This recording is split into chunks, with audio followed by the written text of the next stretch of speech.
ఏడుపులు ఏడవకూడదు సార్. ఈ రోజు ఒక పక్క దుబాయ్లో చంద్రబాబు నాయుడు గారు తిరిగారు, ఒక పక్క ఆస్ట్రేలియాలో లోకేష్ గారు తిరిగారు సార్. ఈ రోజు మన ఆంధ్రప్రదేశ్ రాష్ట్రం రొయ్య ఆస్ట్రేలియాలో మీసం తిప్పనుంది. గతంలో ఉన్న షరతులు మొత్తం ఎత్తేశారు సార్. నిన్న దుబాయ్కి వెళ్ళిన చంద్రబాబు నాయుడు గారితో శోభా గ్రూప్ ఆఫ్ ఇండస్ట్రీస్ వాళ్ళు 100 కోట్ల రూపాయలు ఆంధ్రప్రదేశ్ రాష్ట్రంలో దట్టు అమరావతిలో లైబ్రరీ పెట్టేదానికి 100 కోట్ల రూపాయలు మనకి డబ్బులు ఇచ్చారు అంటే వి షుడ్ ఫీల్ ప్రౌడ్ కదండి. ఈ రోజు మన రాష్ట్రాన్ని ఏమి లేకపోతే ఉన్న భవనాలను కూల్చేయట్లేదు, ఉన్న నిర్మాణాలను కూల్చేయట్లేదు, 3 రాజధానులంటూ రచ్చరచ్చ చేయట్లేదు, లేకుంటే రాష్ట్రాలు అక్రమ అరెస్టులను గోల చేయట్లేదు, తిక్కల కేసులను తిక్కల వ్యవహారాలు చేయట్లేదు, ఉన్న రాష్ట్రంలో ఉన్న పరిశ్రమల్ని పారదోలలేదు. ఈ రోజు రాష్ట్రానికి పరిశ్రమలు తీసుకొస్తున్నాం. రేపు November 14th and 15th Vizag లో పరిశ్రమల సదస్సు జరగనుంది. ఆ ఒక్క సదస్సు మనం చూస్తాం sir. What's going in Vizag once again. మన ఆంధ్రప్రదేశ్ రాష్ట్రానికి ఎటువంటి పెట్టుబడిదారులు వస్తారు, ఎటువంటి పరిశ్రమలు వస్తాయి, ఎన్ని ఎంఓఏలు జరుగుతాయి, ఎక్కడెక్కడ జరుగుతాయి సార్.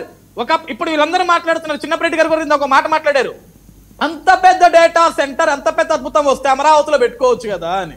ఇదే sir half knowledge half mind matter అన్ని కూడా సార్. ఈ రోజు అమరావతికి క్వాంటమ్ కంప్యూటింగ్ పట్టుకొస్తున్నాం మనం. ఆల్రెడీ గా వైజాగ్ కి గూగుల్ ఏఐ తీసుకొస్తున్నాం మనం సార్. ఇక్కడ ప్రతిదానికి కూడా ఒక ఏరియాని బట్టి ఆ విధంగా తీసుకొస్తాం తప్ప నేను వైజాగ్ పట్టుకుంటే వైజాగ్ లోనే కూర్చుంటా, అమరావతి పట్టుకుంటే అమరావతిలోనే కూర్చుంటా, రాయలసీమ పట్టుకుంటే రాయలసీమలోనే కూర్చుంటా అంటే అదంతా కూడా ఎట్లుంటుందంటే సార్ ఒక దాన్ని ఏమంటారు కలగాపులగం చేయటం అంటారు.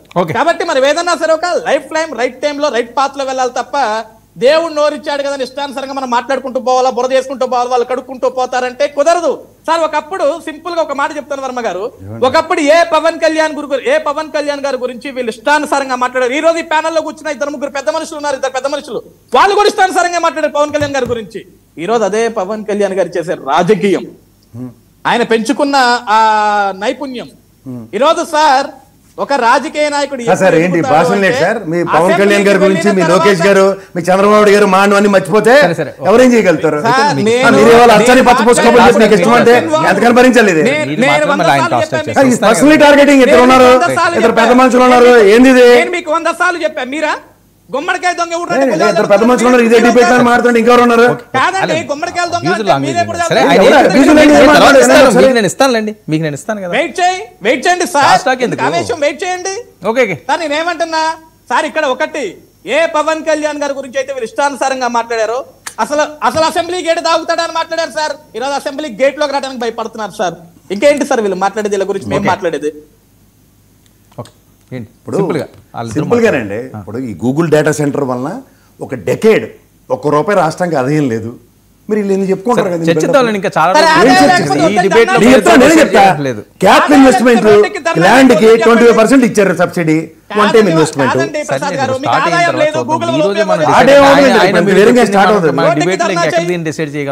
ఏం చెప్పాలా సుజాత గారు?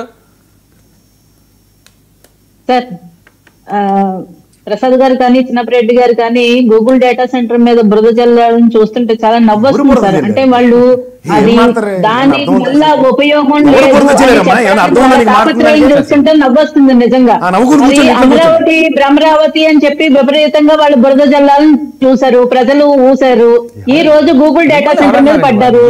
15-20 రోజులుగా వీళ్ళు గూగుల్ డేటా సెంటర్ ఒక గొడవలు అని చెప్పి దానికి ఒక 2 వాచ్మెన్లు ఉంటే సరిపోతుంది, 2 గురకాలు ఉంటే సరిపోతుంది అని ఇష్టం వచ్చినట్టు బురద జల్లితే జగన్మోహన్ రెడ్డి గారు వచ్చేసి ఇలా గాలి తీసి పడేశారు. కనీసం జగన్మోహన్ రెడ్డి గారు అన్న రియాలిటీలు తెలుసుకుని దాని వల్ల ఉద్యోగాలు వస్తాయి, క్రెడిట్ తనే తీసేసుకోవాలనే తాపత్రయం కనిపించింది తప్ప కనీసం దాని వల్ల ఉపయోగం ఉంది, ఉద్యోగాలు వస్తాయి, రాష్ట్రానికి మంచి జరుగుతుందని జగన్మోహన్ రెడ్డి గారు చెప్పడం నిజంగా వీళ్ళకి ఈ రోజు గొంతులో వెలక్కై పడ్డట్టు అయింది. ఈ రోజు ప్రపంచం మొత్తం డేటా డేటా డేటా ఎక్కడ విన్నా అదే. కాలేజెస్ దగ్గర నుంచి జాబ్ దగ్గర నుంచి హైయెస్ట్ పెయిడ్ శాలరీస్ ఎవరికైతే ఉన్నాయ్యా అంటే డేటా సైంటిస్టులు సార్. ఇప్పుడు ప్రపంచం మొత్తం డేటా వెనుక పరిగెడుతుంది. ఇప్పుడు ఆర్టిఫిషియల్ ఇంటెలిజెన్స్ డెవలప్ చేయాలన్నా, కొత్త టెక్నాలజీ డెవలప్ చేయాలన్నా, రోబోటిక్స్ రావాలన్నా ప్రతి దానికి కూడా డేటా అవసరం ఉంటుంది. ఒక కంపెనీ పెట్టాలన్నా కూడా డేటా అవసరం ఉంటుంది. సపోజ్ ఇప్పుడు మన 99 ఛానల్ ఉంది అనుకోండి సార్, అది కూడా డేటా చూసుకుంటారు. టీఆర్పీ రేటింగ్లు ఎలా వస్తున్నాయి, ఏ టైంలో ఏ ఛానల్